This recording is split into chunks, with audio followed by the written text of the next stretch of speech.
thank you all for being here and on time. My apologies. It's like the middle of the day. So much has been going on already today. But here we are to talk about something that is so important in the lives of the American people, their health. It's not only about their health, but it's about their financial health. And when we ran in 2018, we said that we would do three things for the people. We would lower the cost of health care by lowering the cost of prescription drugs and preserving the pre-existing condition. We would have lower health care costs, bigger paychecks by building the infrastructure of America in a green way, and cleaner government with H.R. 1, which would make the first two possible by reducing the role of big, dark money in politics, preventing us from accomplishing other goals in the public interest rather than the special interest. On the subject of health care, this was a reiteration of what we had run on in 2006. 6 for 06. One of our 6 was to give the Secretary the authority to negotiate for lower prices. We knew then, right, Frank? And we knew now that that was the only way we could take down these prices.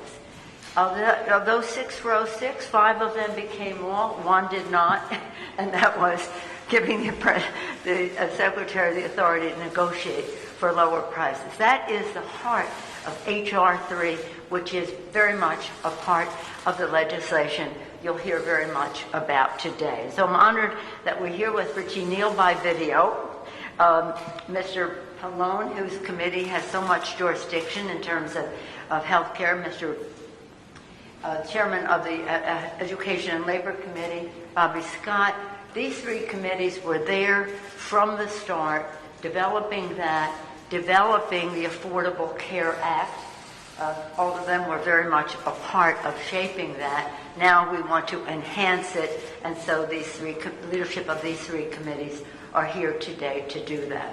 Let me just say that we didn't envision when we were doing H.R. 3 in December that we would be in the middle of a pandemic now, but we are. All the more reason for us to remove all doubt of the affordability of health care. This is about the lives, the livelihood of the American people. And I always like to quote Mr. Clyburn, who always likes to quote Martin Luther King, who said, of all the forms of inequality, injustice in health is the most shocking and the most inhuman because it also often results in physical death.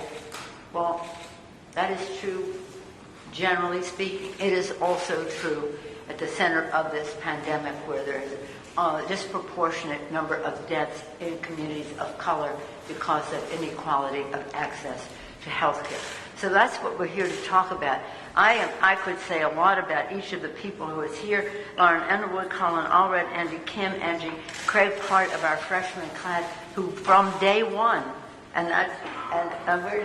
from day one have taken the lead on this, and in terms of asserting Congress's right to fight in court against the president's repeal of the Affordable Care Act, repeal of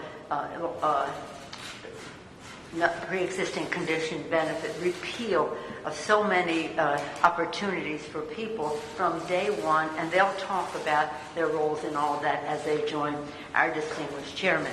In between it all, Mr. Ruiz, a physician, many degrees in public health and medicine, as well as a member of Congress, will speak to us about that juxtaposition of policy and good health in our country. And with that, I'm very pleased to start out with how we started this congressional session a year and a half ago, with Mr. Allred taking the lead, and I yield to the distinguished gentleman from Texas, Colin Allred.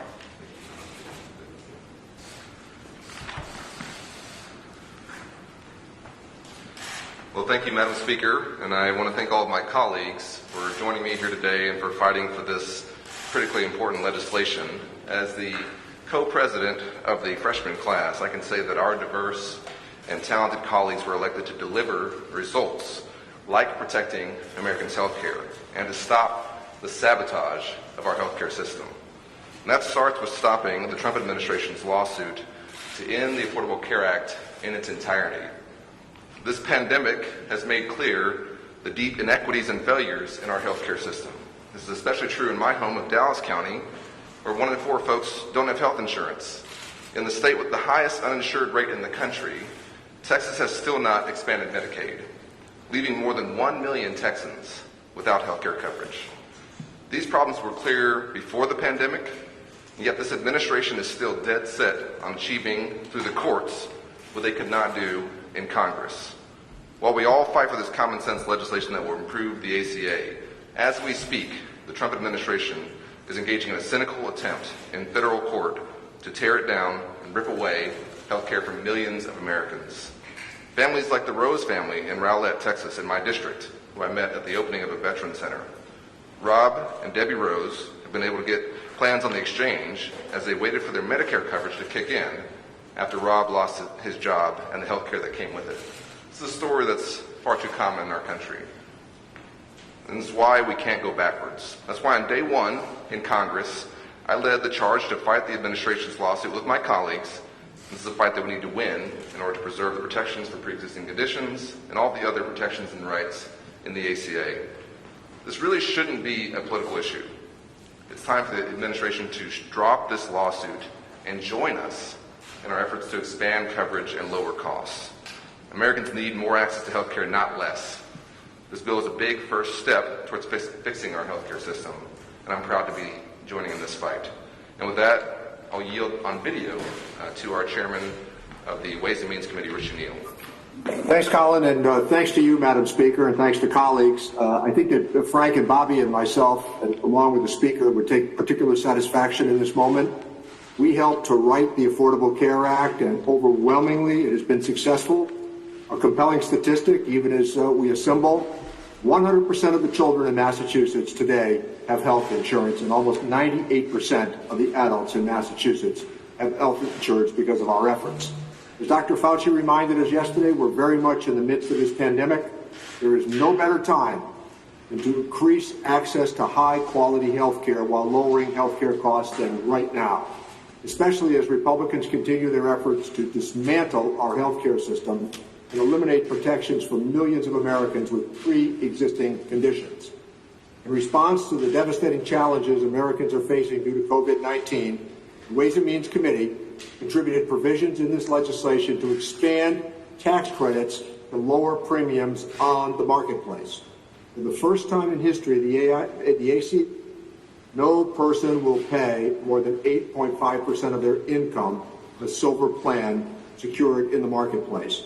We also recognize the need of newly unemployed Americans who will now be looking for health coverage through the marketplace, and made sure they now qualify for subsidy. For earning $40,000 a year would save nearly $1,600 in premiums this year.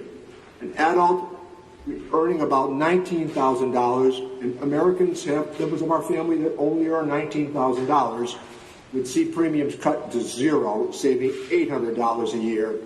And a 64-year-old earning $57,000 a year would save more than $8,700 in premiums each year. These are significant savings that would make a big difference for Americans during this crisis. The well-being and financial security of the American family and the workers of our nation are at stake. We must act quickly to pass this urgently needed legislation.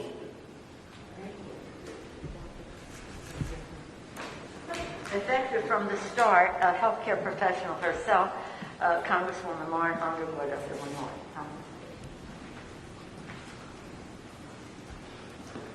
Thank you, Madam Speaker, and thank you, Chairman Neal. Thank you for the opportunity to be a part of today's historic unveiling of the Patient Protection and Affordable Care Enhancement Act. For Americans who remain uninsured or underinsured, we know affordability is the biggest barrier to coverage. COVID-19 makes affordable care and reliable insurance coverage an even more pressing need for the nearly 27 million Americans who could lose their insurance during the pandemic. Now more than ever, it's imperative that we act boldly to lower the cost of premiums and bring health care within reach for every American. That's why the Patient Protection and Affordable Care Enhancement Act is so important. This package includes legislation that I introduced to make insurance premium tax credits more generous and available to more Americans. Currently, there's an income cap on who qualifies for the tax credits. This legislation would ensure anyone who buys insurance on their own could buy it for 8.5% of their income or less. Let me share an example of what that can mean for families in my district. A 60-year-old couple making $70,000 a year currently spends more than a third of their income on health insurance. Under the Patient Protection and Affordable Care Enhancement Act, their premiums would drop by nearly 80%, saving the couple over $1,500 per month. A typical family of four in my district would see their monthly premiums drop by nearly half. The bill also extends Medicaid coverage for pregnant people from 60 days after delivery to 1 full year, so that moms can receive the care that they need and deserve in the full postpartum period. We know that this policy will greatly reduce the racial disparities in maternal health outcomes, an urgent focus of our Black Maternal Health Caucus that I co-chair, and it will save lives. At least 9 million more uninsured Americans could gain coverage, and another 10 million or more would see their premiums reduced with this bill. The millions of Americans who lay awake at night wondering if they are one illness away from medical bankruptcy will finally know the economic security of health insurance coverage. The Patient Protection and Affordable Care Enhancement Act delivers on a promise to the people and for the people, ensuring every American citizen has access to quality, affordable health care. Thank you, and it's now my honor to introduce the Chairman of the Energy and Commerce Committee, the Honorable Frank Pallone.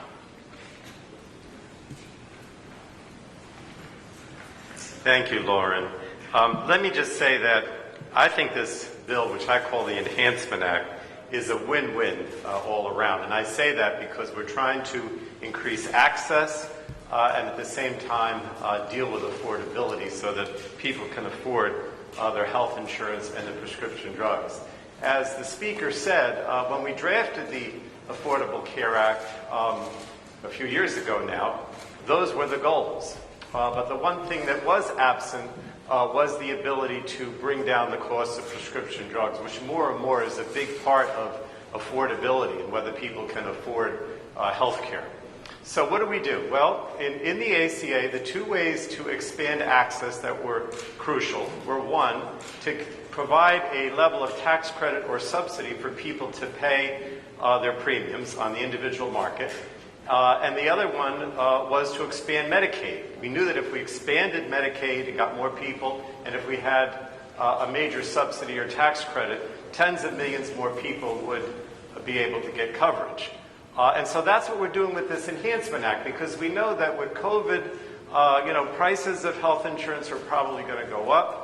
And we know that many states have not expanded Medicaid, and now because they're not at 100% match anymore, they may have less of an incentive to do so. So we basically address both of those things. We say that we're going to increase the level of the tax credit or premium. It's estimated by CBO that premiums would be 10% lower because of this bill. So we give a greater subsidy to pay your premium, and we also increase the level of income at which you're eligible for a subsidy. And essentially, there's no cap anymore, so almost everyone gets some kind of help. With regard to Medicaid, we know that if we go back to the 100% match, that creates an incentive for those states that haven't expanded Medicaid to do so. So CBO basically said this morning that 4 million more people would be covered under this Enhancement Act. 2.3 under Medicaid, and significantly more because they would buy individual insurance and it would cost them less. But the win-win is also the fact that we put in the negotiated price legislation that was part of H.R. 3, as the Speaker said. I mean, why in the world should our country, all the other developed countries in the world, prices are, half, 25%, sometimes they're 10 times the cost here of what they are in other countries. And that's simply not fair. And then what do? We take those savings, the savings from those negotiated prices, and it's used to pay for the additional subsidies and for the 100% match for Medicaid.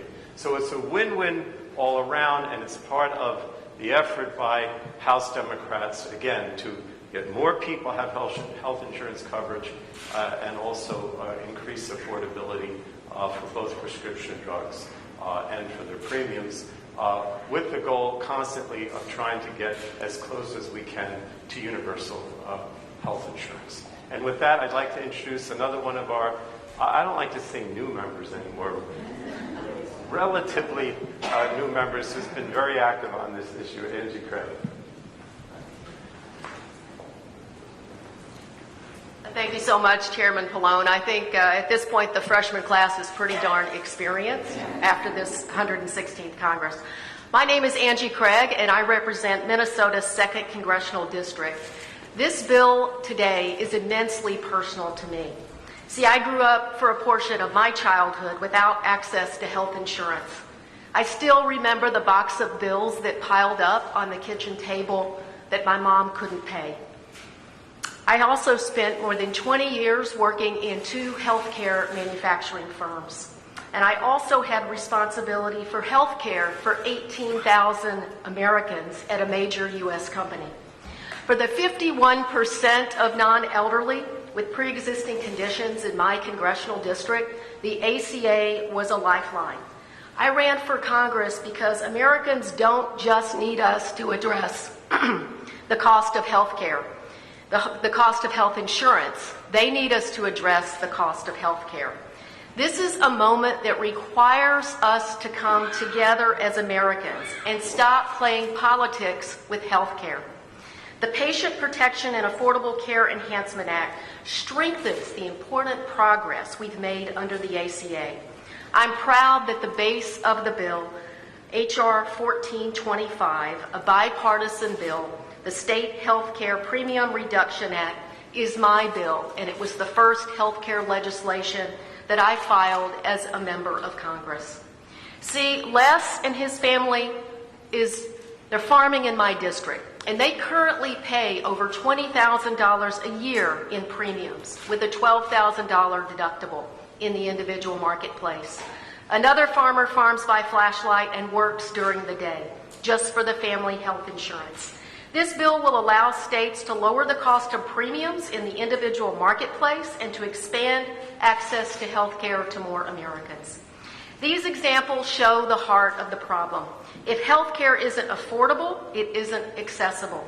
I'm also pleased that this package includes the transformational drug pricing negotiation mechanism from the Elijah E. Cummings Lower Drug Costs Now Act, which finally takes on the high cost of prescription drugs. It's long past time to stop trying to tear down and throw out the ACA.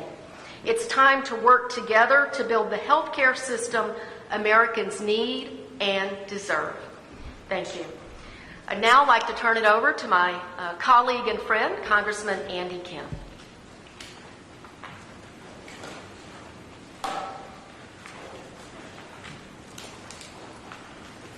Good morning, everyone. My name is Congressman Andy Kim from New Jersey. I believe that it is insane that in the middle of a pandemic, our health care in our country is under attack.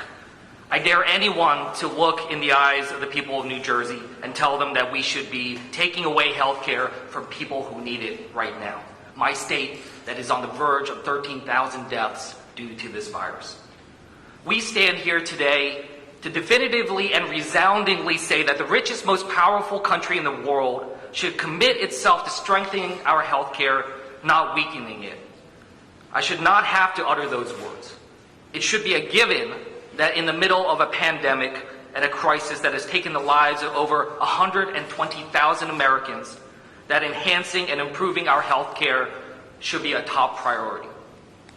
Taking away health care from Americans in the middle of a pandemic is as absurd as saying that we should be slowing down testing of the coronavirus when thousands are dying. We are better than that. Americans deserve better than that. There are tangible ways to be able to improve our care and make sure that we are taking immediate steps if only we just stop playing politics with people's lives. That is what people want. Their representatives developing concrete solutions to be able to stop the partisan bickering and pass the health care that the American people deserve. One such idea is delivering funds for states who want to establish their own state-based exchanges. One of those states currently in the process of setting up an exchange is my own state of New Jersey. State-based exchanges work. They expand options and lower costs, and it has bipartisan support.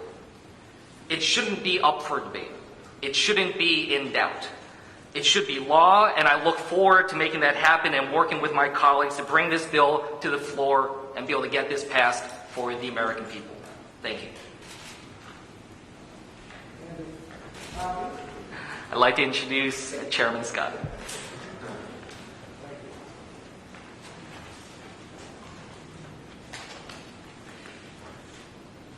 Thank you, Congressman Kim, and thank you, Speaker Pelosi, and our chairs for their work, and our other members for working to expand access to affordable health care, especially during this pandemic. As we continue to confront the most serious public health emergency in recent history, our first priority must be to protect the health and safety of the American people. Based on job losses in March and April alone, experts estimate that over 26 million people across the country have lost their job-based health insurance due to the COVID-19 pandemic. Many of these workers and families will turn to the Affordable Care Act marketplaces for health care during this pandemic, and so we must prioritize building on the progress we've made through the ACA to expand access to affordable coverage. This is exactly what the Affordable Care Enhancement legislation will achieve. As my colleagues have noted, under this proposal, no person will pay more than 8.5% of income on benchmark silver plans through the marketplace. Moreover, by fixing the family glitch, the bill will make coverage affordable for millions of working families. The legislation will also provide incentives to expand Medicaid so that low-income workers and families will have coverage regardless of where they live. This legislation also builds on existing patient protections by reversing the Trump administration's expansion of short-term or so-called junk plans, which discriminate against persons with pre-existing conditions and are not required to cover essential benefits. These junk plans also divert healthy people from the general insurance market, raising the cost for everybody else, and then abandon patients when they get sick when they actually need insurance. And finally, the bill will save money for workers and employers by cutting costs of prescriptive drugs and bringing them in line with costs that people pay in other countries. Unfortunately, the Trump administration has continued to aggressively pursue the Texas v. U.S. lawsuit and will file an opening brief this week. If this suit is successful, all of the benefits of the ACA will be lost. For example, tens of millions of people will lose their insurance. People with pre-existing conditions will lose their protections. Affordability credits will evaporate. Consumer protections will be lost. And this will all happen in the unprecedented public health emergency. This would be a major step backwards in our efforts to put quality health care within the reach of all Americans. By contrast, passing the Affordable Care Enhancement Act, we will strengthen the ACA and ensure that millions of Americans have access to affordable health care when they need it most. Thank you. And I now wish to call on the gentleman from California, Congressman Dr. Raul Ruiz.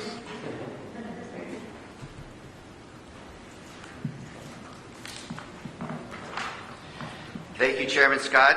Thank you to Speaker Pelosi for your leadership and your relentless determination to make true the words "for the people." I'm Congressman Raul Ruiz, and I represent California's 36th Congressional District, where I practiced emergency medicine before being elected to Congress. As an emergency physician, I have seen the faces of failed healthcare policies.